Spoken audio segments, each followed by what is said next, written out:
3 yang beranggotakan Rahmadiana Putri, Nada Marsandasari, Dita Deviana Rahmawati, Olivia Nomi Ardana Putri, dan Nurmansia, kami ingin menyampaikan teori perkembangan kognitif. Secara bahasa, kata kognitif berasal dari kata cognition, yang artinya pengertian atau mengerti. Sedangkan kognitif dapat dimaknai sebagai sebuah proses yang terjadi secara internal dalam pusat susunan syarat ketika manusia sedang berpikir. Secara luas, menurut Neisser, kognisi atau cognition ialah perolehan, penggunaan pengetahuan, serta penataan. Menurut para ahli, kognisi mempengaruhi aliran kognitivis atau tingkah laku dari seorang anak yang didasarkan pada kognisi, yaitu merupakan suatu tindakan mengenal serta memikirkan situasi di mana tingkah laku itu terjadi. Sederhananya, kognitif ialah seluruh aktivitas mental yang membuat seorang individu untuk mampu menghubungkan, mempertimbangkan, dan menilai suatu peristiwa, sehingga individu tersebut akan mendapatkan pengetahuan setelahnya. Pengertian kognitif dari para ahli yang pertama ada William dan Susanto. Menurut keduanya, kognitif merupakan cara seseorang individu bertindak, bertingkah laku, dan bagaimana cepat atau lambatnya individu tersebut memecahkan masalah yang tengah dihadapinya. Yang kedua, ada Neisser. Kognitif menurut Neisser ialah perolehan, penggunaan pengetahuan, serta penataan pengetahuan yang diperoleh seorang individu. Dan yang ketiga, ada Drever. Kognitif ialah istilah umum yang melingkupi metode pemahaman, yaitu penilaian, persepsi, imajinasi, penalaran, serta penangkapan makna dari seorang individu. Dan yang keempat, ada Piaget, berpendapat bahwa kognitif adalah bagaimana cara anak melakukan adaptasi dengan menginterpretasikan objek serta kejadian yang ada di sekitarnya. Tahapan sensori motor atau terjadi pada anak usia 0-2 tahun. Menurut Piaget, manusia lahir dengan beberapa refleks bawaan untuk mendorong eksplorasinya.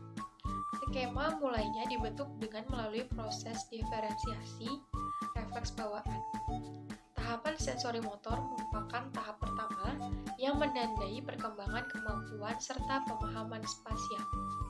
Ada 6 subtahapan dan tahapan sensori motor. Berikut penjelasannya.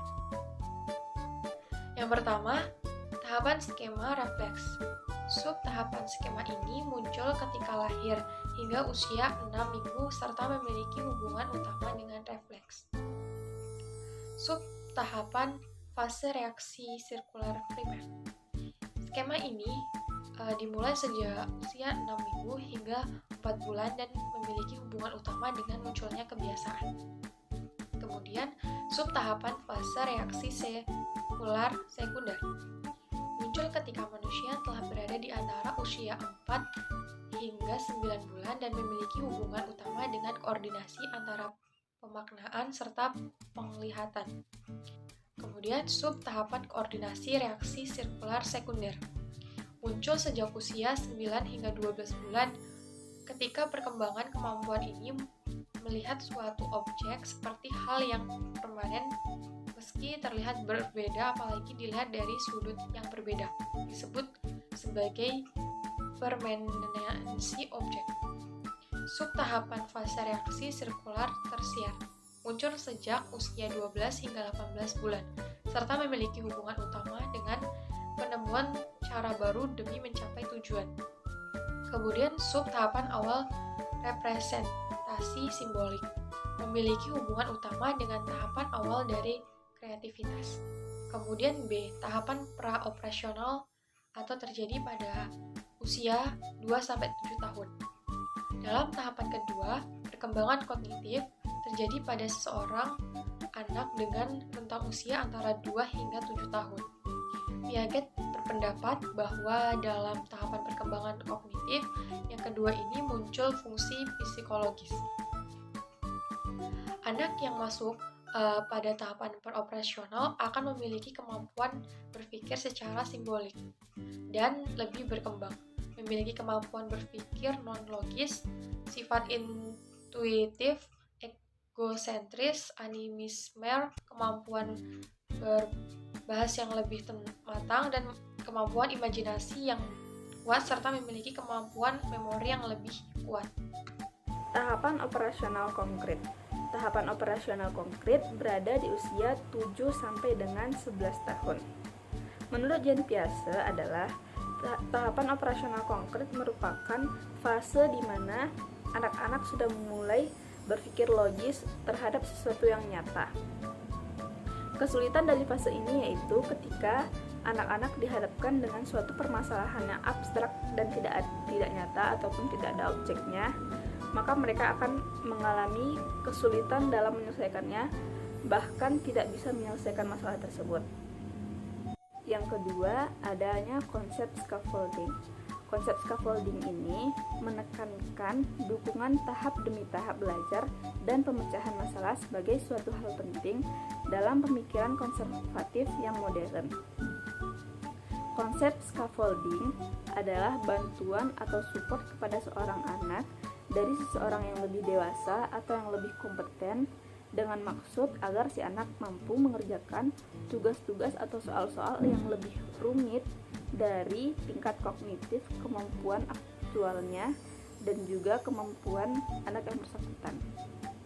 Teori perkembangan kognitif menurut Vygotsky. Inti dari teori menurut Vygotsky adalah yaitu di mana menekankan interaksi antara aspek internal dan eksternal pada pembelajaran dan penekanannya dari lingkungan sosial pembelajaran. Menurut teori Vygotsky, fungsi kognitif manusia berasal dari interaksi sosial dari masing-masing individu dalam konteks budaya. Vygotsky juga mengemukakan konsepnya tentang zona perkembangan proksimal. Zona perkembangan proksimal adalah jarak antara kemampuan siswa dengan bimbingan dari orang dewasa dalam menyelesaikan masalahnya atau berkolaborasi dengan teman sebayanya untuk memecahkan masalahnya secara mandiri sesuai kemampuan siswa. Zona perkembangan proksimal disebut juga dengan tingkat keahlian siswa secara mandiri. Selanjutnya yaitu bahasa dan pikiran. Menurut Vygotsky, anak-anak menggunakan percakapan tidak hanya untuk komunikasi sosial, tetapi juga untuk membantu mereka memecahkan tugas. Vygotsky lebih percaya bahwa anak-anak menggunakan bahasa dan merencanakan, membimbing dan membantu perilaku mereka. Penggunaan bahasa untuk pengaturan diri atau self-regulation itu dinamakan dengan private speech. Tahapan operasional formal. Tahapan operasional formal terjadi pada usia 7 tahun sampai dengan dewasa. Pada periode ini, anak-anak sudah bisa melakukan operasi-operasi yang konkret untuk membentuk suatu operasi yang lebih kompleks lagi. Pada tahapan ini, anak-anak memiliki kemajuan yaitu bisa berpikir abstrak tanpa perlu bukti nyata ataupun konkret. Selanjutnya, contoh perkembangan kognitif. Berdasarkan jenisnya, perkembangan kognitif dibagi beberapa aspek. Yang pertama, aspek auditori, yaitu aspek yang berkaitan dengan kemampuan mendengar sekumpulan bunyi benda, kalimat, dan kata. Contohnya adalah ketika kita mendengar nyanyian, mendengar suara dari alat musik, dan mendengarkan cerita. Yang kedua adalah aspek visual, yaitu aspek yang berkaitan dengan hal penglihatan. Contohnya adalah ketika menyusun puzzle, menyusun balok, mengenali nama benda, angka, maupun huruf. Yang ketiga, aspek taktik, yaitu aspek yang berkaitan dengan indera peraba untuk mengenali tekstur suatu benda. Contohnya, melakukan aktivitas yang dapat membedakan benda yang berstruktur kasar, halus, berstruktur tebal, tipis, berstruktur panas, dingin. Kemudian juga bisa bermain air dan pasir. Kemudian yang keempat adalah aspek kinestetik, yaitu aspek yang berkaitan dengan kemampuan anak dalam kelancaran gerak motorik halus. Contohnya adalah melukis, berjalan, melompat, menggunting, dan melipat. Yang kelima adalah aspek aritmatika, yaitu aspek yang berkaitan dengan kemampuan berhitung.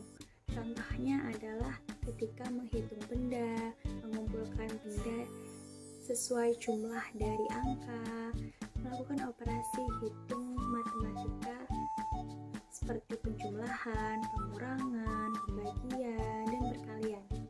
Kemudian yang kelima adalah aspek geometri, yaitu aspek yang berkaitan dengan konsep bentuk objek maupun ukuran. Contohnya seperti aktivitas yang dapat mengukur benda, dapat memilih dan membedakan ukuran, warna, dan bentuk benda. Kemudian yang terakhir adalah aspek sains permulaan, yaitu aspek yang berkaitan dengan eksplorasi, demonstrasi, percobaan, maupun logika.